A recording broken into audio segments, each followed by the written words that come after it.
Good morning. It's July 15th, 2025. Stepped outside to do my sun gazing.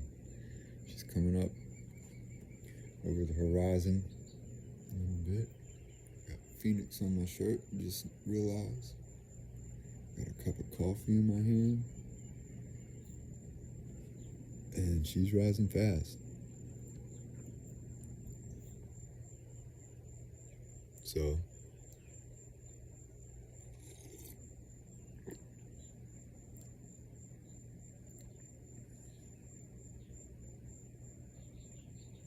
I keep having to start over.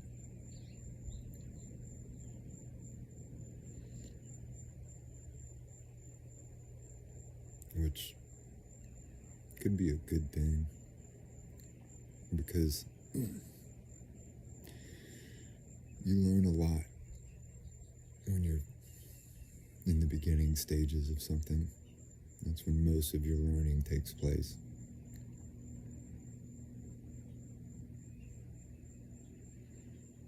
Just thinking about process, the idea of process.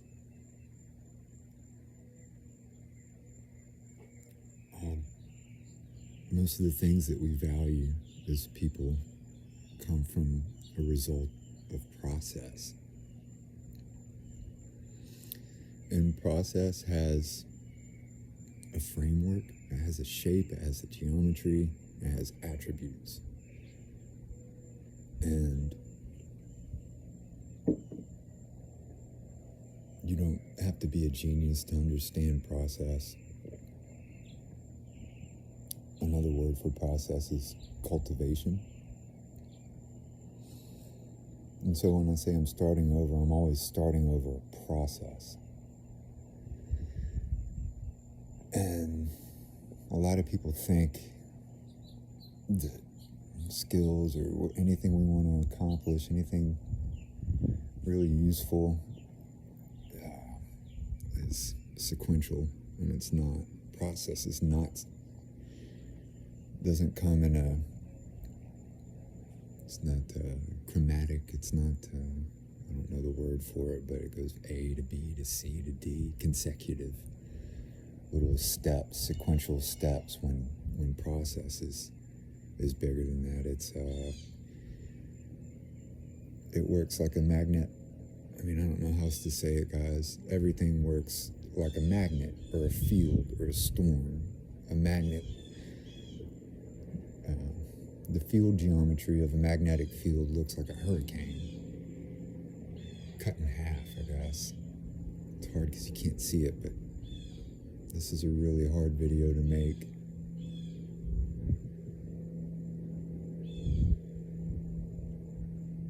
And the thing about process is, it doesn't matter how you can't work. You just do it. It doesn't matter if you do it with intensity or with a lack of intensity. For example, let's take a baby seedling in your garden. And let's say you want to learn to play the guitar. You know, you could sit down with that thing all day, every day, for a week. And you're not going to be any better than if you were just to have a focused space practice. Like 30 minutes a day, but with, or a seedling. It's like, you can't smother the seedling. You can love it too much and you'll kill it if you give it too much food or water or anything. You have to allow things to happen as they're going to happen. And the wisest thing you can do is just observe where your effort should be placed. And we do. We just bang our heads against the wall trying to force things, square into a hole.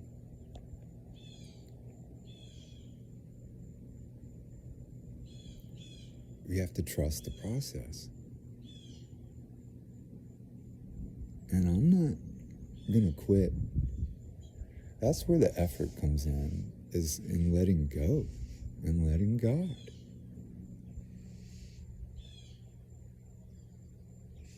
The immaterial God that is not conscious. We have to allow the seedling of God to grow the way she wants to grow.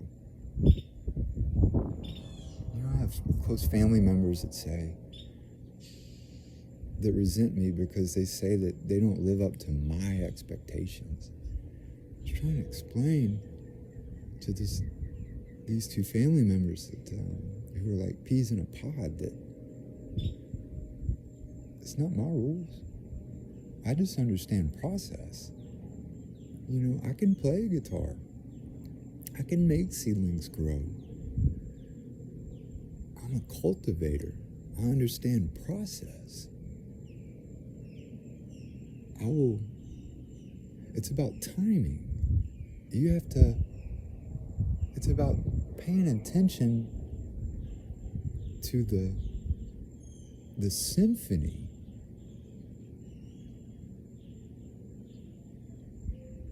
Oh, it gets brighter and I can feel it, y'all. I mean, it's palpable. It's visceral. I'm staring straight at the sun. I've been doing it for almost a year. And it will soothe you better than drugs. Way better.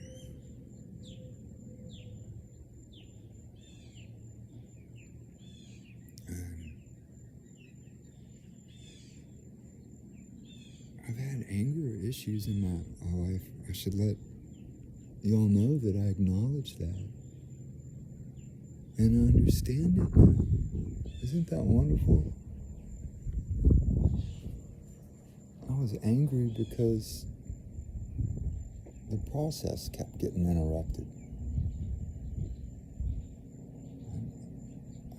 I just don't have support, emotional support from those closest to me, even though they facilitate me. It's like, when I was a kid, I left. I had no plans on coming home. I've been my own man almost my whole adult life. Here and there, I'd come home. And I managed to hold on to my musicianship doing manual labor. Laying bricks, cutting wood, anything I could do. And those kinds of jobs involve process as well. Everything I do is serving God, and I know that now. And I know that can be intimidating. I didn't realize that I was intimidating those closest to me. And I should have realized it because I felt that same way around my father. My father was very intimidating, and he was very kind. And he could also be very unkind, which is also intimidating, but his purity was the thing that was intimidating.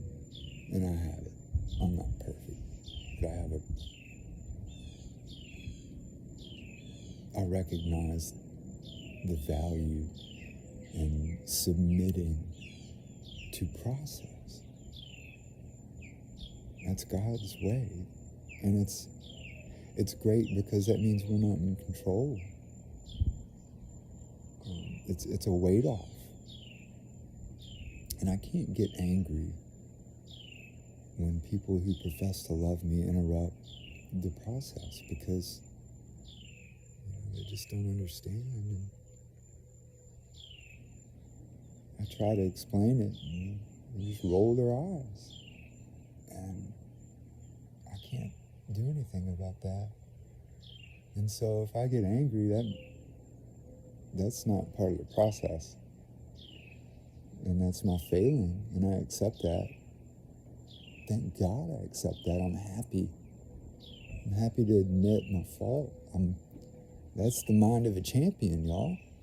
I was watching some boxers. I think it was like, what's his name? Golly. Middleweight from the 90s. He's in there with Lennox Lewis boxing. And he was Lennox was teaching him, and he said, "Oh, you're doing this wrong," or something. And he's like, "You need to do this." And the champion was like, "I don't know how to do that." Just immediately, without hesitation or thought, he just admitted that he did not know. And Lennox showed him, and then he knew. That's the only way to harness power and energy, is to understand what we are. And part of that understanding involves understanding the nature of light, because we're composed of it, literally. I mean, I don't know if you are aware of this, probably not, but they took 2 really high-powered lasers and put them together, consonant, and they produced hydrogen. And they found those telescopes, like big, powerful telescopes, that were looking at a supermassive black hole and these jets that come out of the middle, these mass ejections. They're composed of hydrogen. So when you put really high energy light together, orders of magnitude way over gamma, it produces hydrogen. And hydrogen is the fundamental particle. We are literally composed of light. And when you look directly at the sun, it reorganizes you and puts you back into God's process. It'll regulate your emotions, your physical health, everything. I don't know if it'll make all your problems go away or your health issues, but it definitely helps. At least it gives you some peace and some clarity. And the mechanism by how it works, I'm not exactly sure, but it has something to do with the fact of the nature of light being as that it is not an emission. Light is not a particle. It's not like a droplet of water or a little piece of sand. It's not a wavicle. It doesn't display properties of a wave or a particle, depending on what they call the observer effect, which is absolutely absurd to suppose that natural processes are subsequent to human consciousness. That's so egocentric. Kind of reminds me of religion. And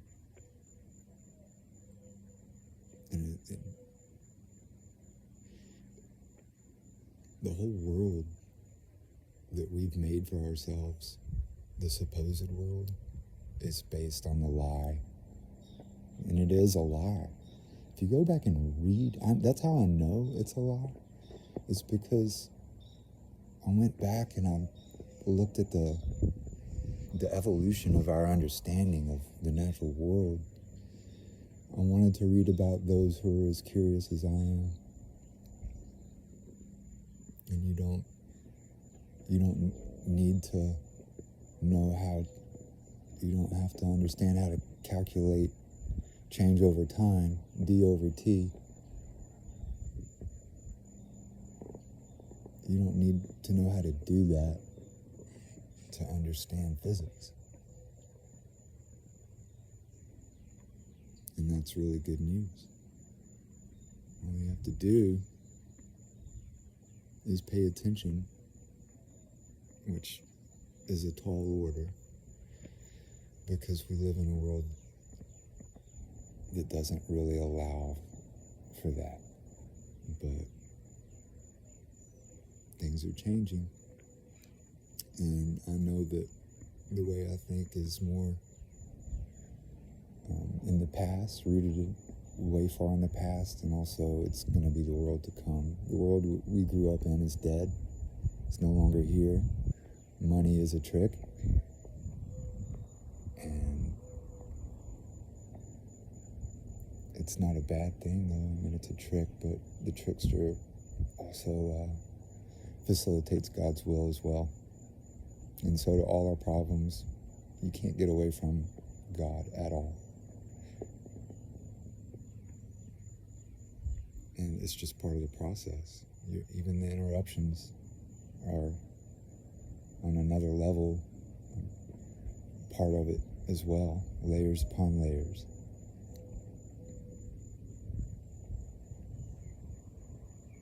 My family, they're just instruments, musical instruments that I haven't learned how to play yet. And that's all. Or maybe they're seedlings I just haven't learned to